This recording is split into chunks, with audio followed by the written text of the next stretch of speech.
You know what?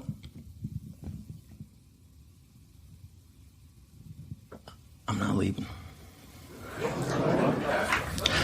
I'm not leaving. I'm not leaving! The show goes on! This is my home!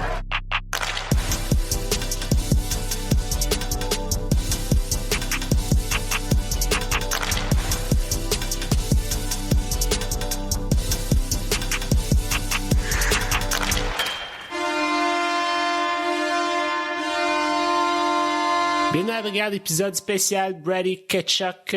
Aujourd'hui, on est avec Steven Desjardins, John Dion, Pascal Villeneuve et Jean-Philippe Fortin. Salut les boys, comment ça va? Yes, salut boys. Ça va bien, finalement, Colin. On a décidé de faire un petit épisode spécial hors norme parce que ça valait la peine d'aborder ça. Vos réactions? Soulagement, excitation.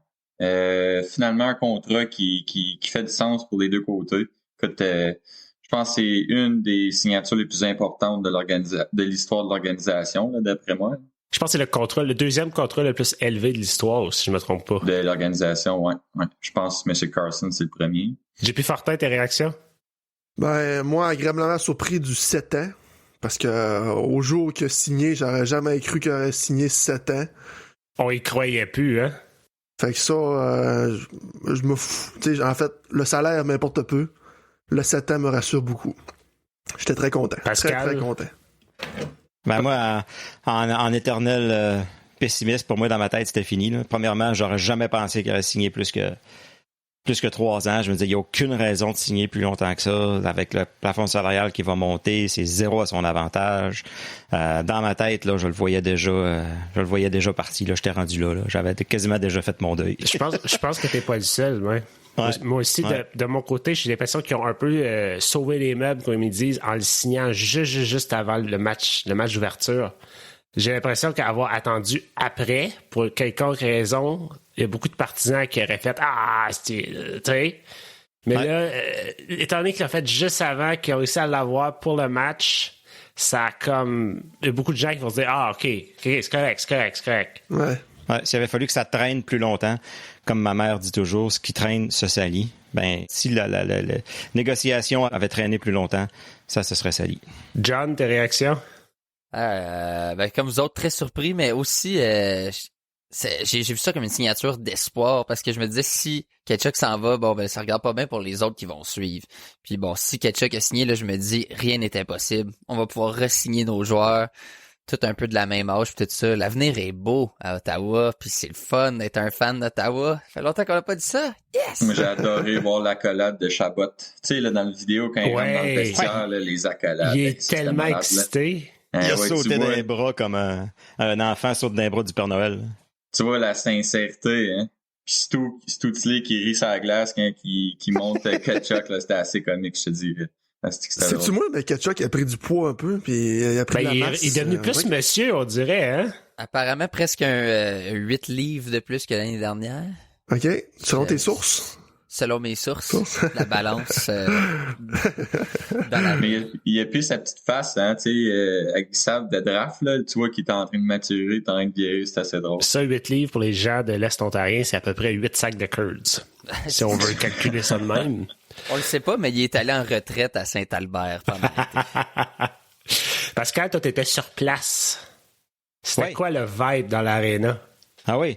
Ben écoute, tout le monde se posait un peu la question quand est-ce qu'ils vont l'annoncer, parce que c'était l'annonce des joueurs au début, fait qu'on se gardait toute une petite attente de savoir il va-t-il apparaître. Philippe était certain que Spartakat allait arriver au milieu de la glace, enlever sa tête, puis ça allait être Brady.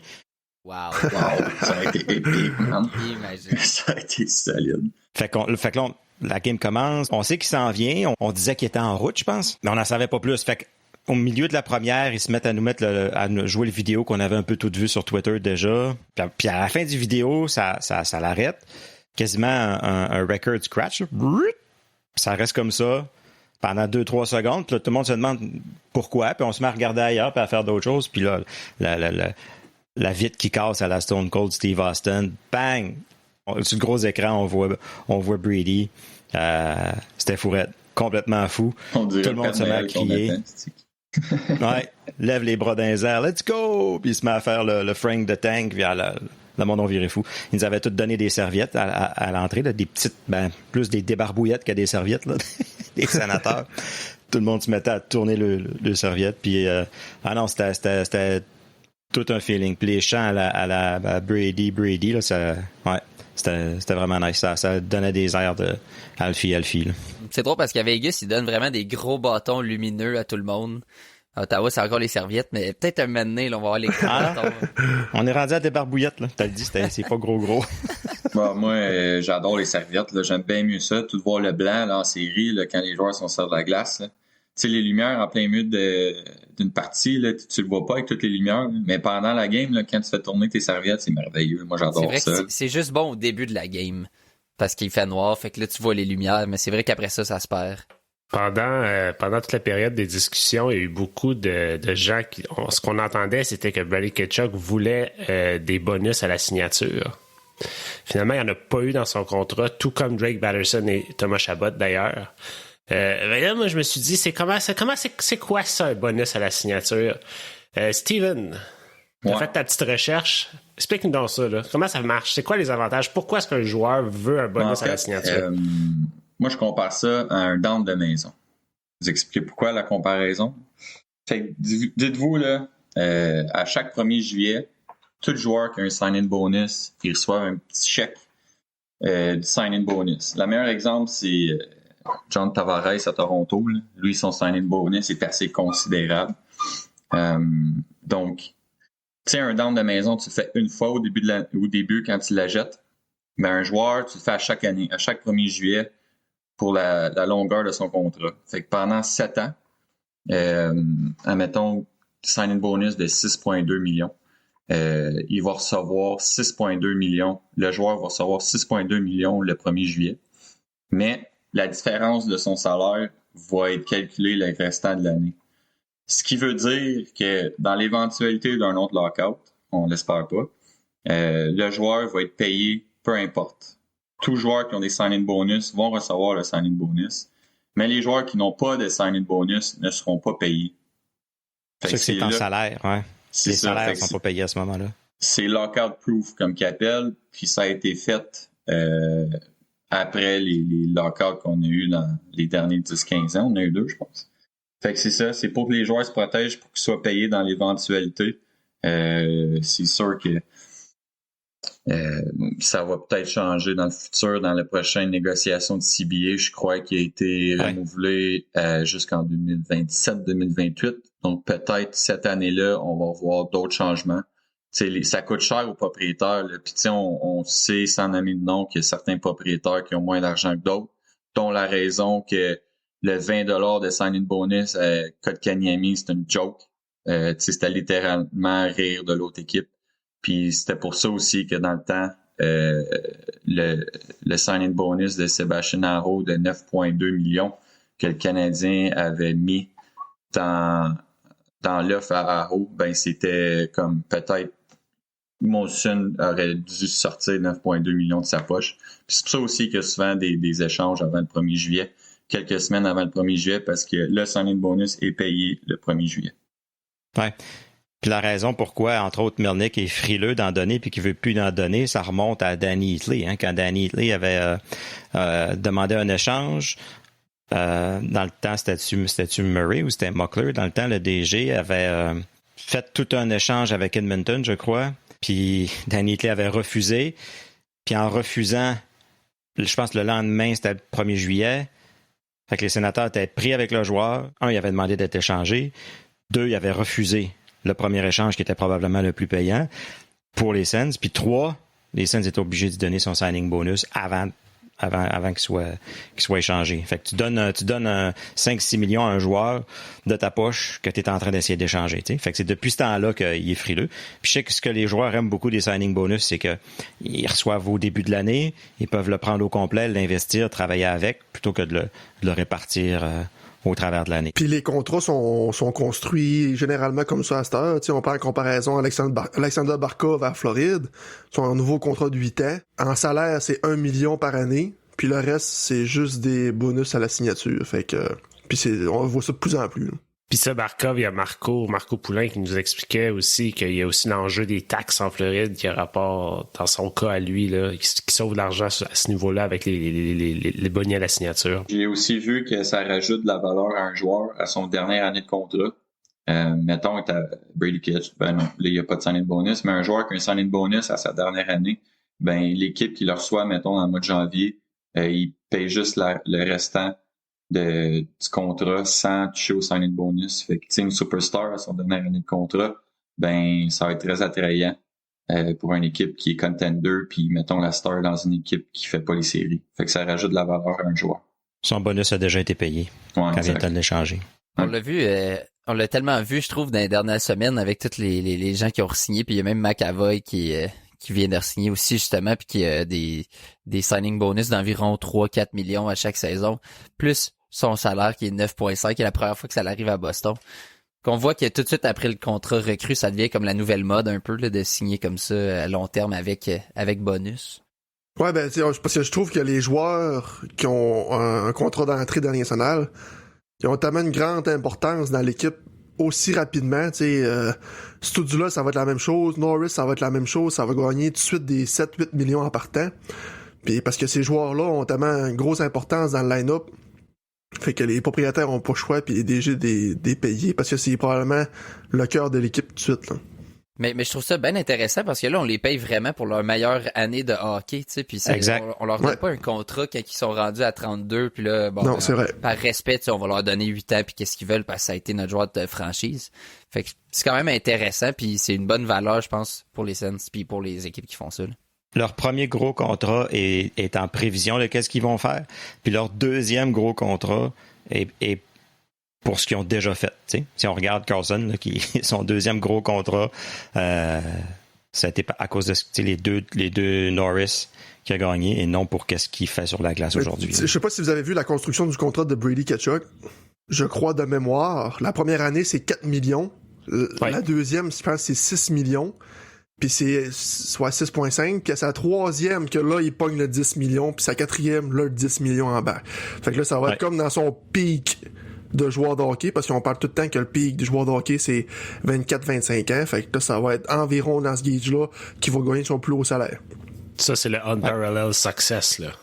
Ouais. Là que Yes, ça on va être direct dedans. Tantôt, je parlais de John Tavares, signing bonus cette année. Lui, le signing bonus, le 1er juillet, c'était 8,4 millions, mais son salaire de base pendant l'année, c'est 910 000 $.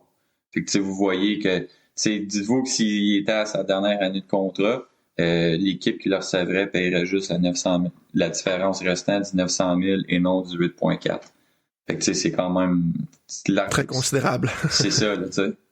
Puis vous saviez ses impôts, tu penses-tu qu'il déclare comme juste son salaire, comme? Fait qu'il fait un petit salaire, techniquement? Ben c'est ça, c'est que c'est imposé de façon différente.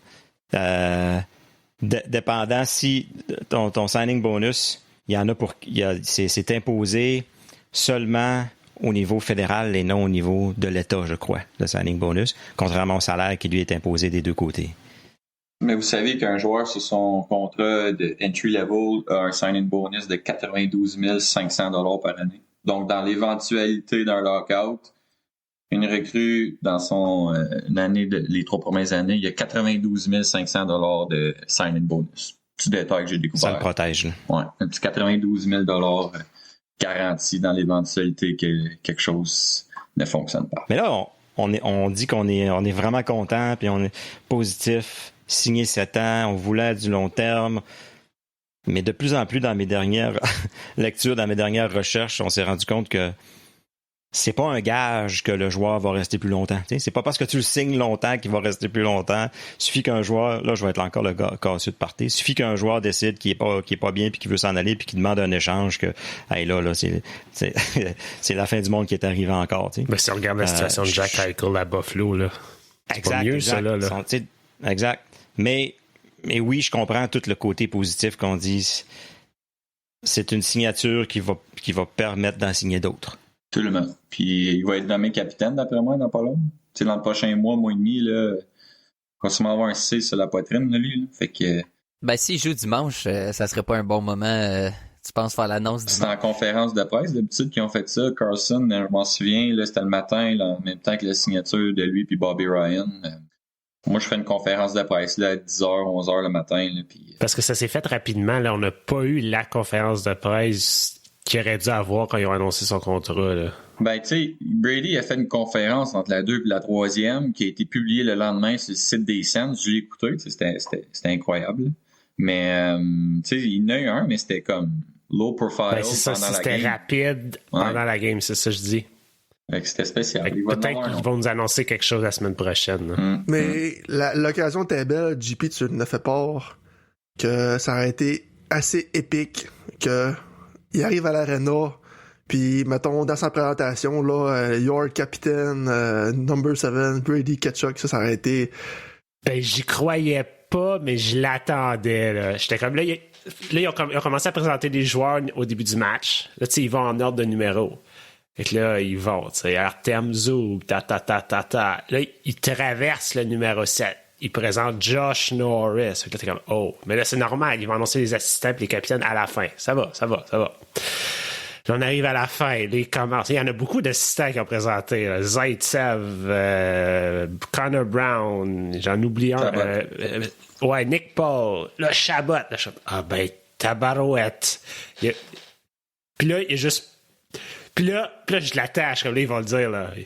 C'est coming straight from Saint-Louis, ou je sais pas trop, là. Puis là, il arrive en soute avec son gilet sénateur, avec un C dessus. You're a captain. Le monde aurait explosé, là. Puis là, quand ils ont présenté Chabot, j'étais sur le bord de mon siège, puis. Non, t'as fini. T'as fini. Aucune. Je trouvais ça bizarre, mais après ça, j'ai compris qu'il était pas encore arrivé à l'aréna, là. Ouais, mais il a conduit, de Montréal à Ottawa. Ouais. Il n'aime pas pris l'avion. Rumeur qu'il s'est pris un petit Big Mac sur la route à Castleman, mais ça, on ne le saura jamais. Les gars, quand les sénateurs ont annoncé la nouvelle, les médias sociaux ont littéralement explosé. Tu voyais que les sénateurs étaient prêts depuis un bout avec leurs vidéos puis leur... Tu sais, vous avez pensé quoi de cet engouement? Ça faisait du bien?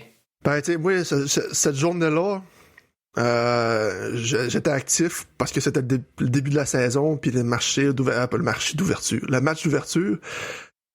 Puis là, quand j'ai vu le tweet de Bruce pour dire qu'il y avait, selon une source, il y avait une entente entre Tkachuk, et là, ça a parti d'un claquement de doigts, là. Les podcasts, les journalistes, ça a été enflammé. Je pense qu'il y a eu peut-être 150 tweets dans 2 minutes ou 1 minute par rapport à Brady Tkachuk. C'était fouette. Je pense que les sénateurs, s'ils avaient planifié leur shot, n'auraient pas pu faire un meilleur stunt marketing que ce qui a été. Clairement.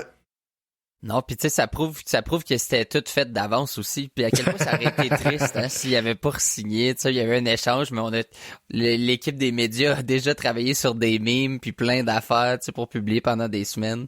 Mais non, c'est vrai que t'es bien préparé avec leur meme du loup de Wall Street sur Twitter. Ouais, ça c'était cool, ça. Ça a été particulièrement bien reçu. Je n'ai vu un aussi de lutte où Brady Tkachuk et Steve Austin, je pense. Ouais. Je pense que c'est Wally Method, ça. Ouais, c'est ça. Ouais. Exactement. Puis ça aussi, c'était vraiment délicieux, genre. Mais cette journée-là, comme tu disais, je pense que tout le monde était très connecté parce que c'était la première journée, la première game des sénateurs. Fait que tout le monde était là. Pour vrai, je pense que je me suis fait de la corne ses doigts cette journée-là, tellement j'avais mon sel en tout temps. Mais pour vrai, ça a été une très belle journée. Puis en même temps, ça peut mettre fin à toutes ces rumeurs-là. On passe à d'autres choses. Ouais, il y avait des rumeurs sur absolument tout, puis là, c'est à se demander ça vient de où, est-ce qu'il est arrivé quelque chose à l'interne pour que Tkachuk aussi re-signe pas, on sait pas, peut-être qu'il s'entendait pas bien avec ses colocs, le petit Allemand Stodzel, il laisse traîner ses schnitzels partout, puis c'est fatiguant, mais aucune idée, tu sais. Mais belle journée, très belle journée pour être un fan. Là, on peut passer à d'autres choses. Ma batterie de sel a passé de 90 à 20%, je pense, en 2 heures. Ah ouais. J'étais assez actif, mettons, j'étais assez content. Une journée où tu joues avec la luminosité. Là. Ouais. Quoi qu'on n'a pas encore signé Josh Norris, là, c'est long, là, on devrait signer. Je voulais vous demander justement, j'écoutais le coach Alain Sancartier l'autre jour qui disait le contrat de Nick Suzuki, c'est sur quoi on va devoir se baser pour signer Josh Norris. Est-ce qu'on attend dernière minute ou on essaye de... de faire une extension le plus rapidement possible. Est-ce qu'on peut faire une extension? Je suis pas certain comment son contrat fonctionne. Depuis le 1er juillet. Oui, tu peux. Depuis le 1er juillet, tu peux. Parce que là, c'est beau, on a signé Brady Tkachuk, mais on veut pas revivre ça à chaque joueur clé, là. Ben écoute, Non. si c'est un beau contrat de même, pourquoi pas? Là, les bonnes choses prennent du temps, on va se le dire. Je pense pas que mon cœur est capable de prendre ça à chaque joueur. Mais je pense que c'est une bonne leçon, par exemple. C'est arrêtons de croire tout ce qui se dit à gauche puis à droite. Laissons les négociations se passer. Selon Dorion, écoute, il peut dire qu'est-ce qu'il veut, là. Le short term, le contrat de court terme n'a jamais été mentionné dans les négociations, dans les discussions. Puis pourtant, c'est tout ce qu'on entendait sur les réseaux sociaux. Donc, laissons les discussions se faire. Attendons l'annonce, puis quand on aura l'annonce, on sera content ou on sera déçu. Mais tu sais, dans un sens, je pense que c'est une bonne leçon. Dans un sens, Pascal, Twitter existe pour ça, spéculer. Ouais. Fait que, mais gardons nos émotions on check. C'est plus ça. Mais je suis d'accord, mais en même temps, le problème qu'il y a eu, c'est qu'on a tellement vécu la même chose avec Erik Karlsson et Mark Stone. On nous disait qu'il y a un contrat qui s'en venait, on nous disait qu'il était en négociation, on y croyait, puis là, boum, dernière minute, ils sont partis. Fait que ça ressemblait tellement trop au même genre de pattern qu'on avait vécu dans les dernières grosses signatures. C'était difficile de pas se faire d'idée. Là. Mais là, il faut partir de là puis être positif pour l'avenir. Là. Exactement. C'était d'entendre l'espèce de soupir de soulagement de Pierre Dorion dans sa conférence de presse. Je pense qu'il avait la larme à l'œil là, quand il dit « Such a relief ». Je sais pas s'il a dit « Such a relief » ou « Such a great day for us ». Tu l'as même pas entendu soupirer en même temps. Ça commençait de même. Là. Avec son accent franco-ontarien. Là. Yes! Ouais. Pierre from Orleans. Mais faut dire gros thumbs up à Pierre Dorion pour ce contrat-là. Là. Exact. Good. Il a travaillé fort. Il a travaillé très fort. Absolument. Vraiment, chapeau Pierre. Il est arrivé dans une période un peu tumultueuse à Ottawa, puis là, notre confiance envers Dorion, je pense, est toute remontée, puis là, je pense qu'on a pleine confiance envers notre DG aussi, encore plus après ce move-là. Alors, c'est ce qui complète cet épisode spécial de Brady Tkachuk et sa signature de 7 ans avec les Sénateurs d'Ottawa. On vous rappelle que c'était un épisode spécial et que notre épisode régulier sera toujours mardi sur les ondes de Unique FM et mercredi sur nos différentes plateformes.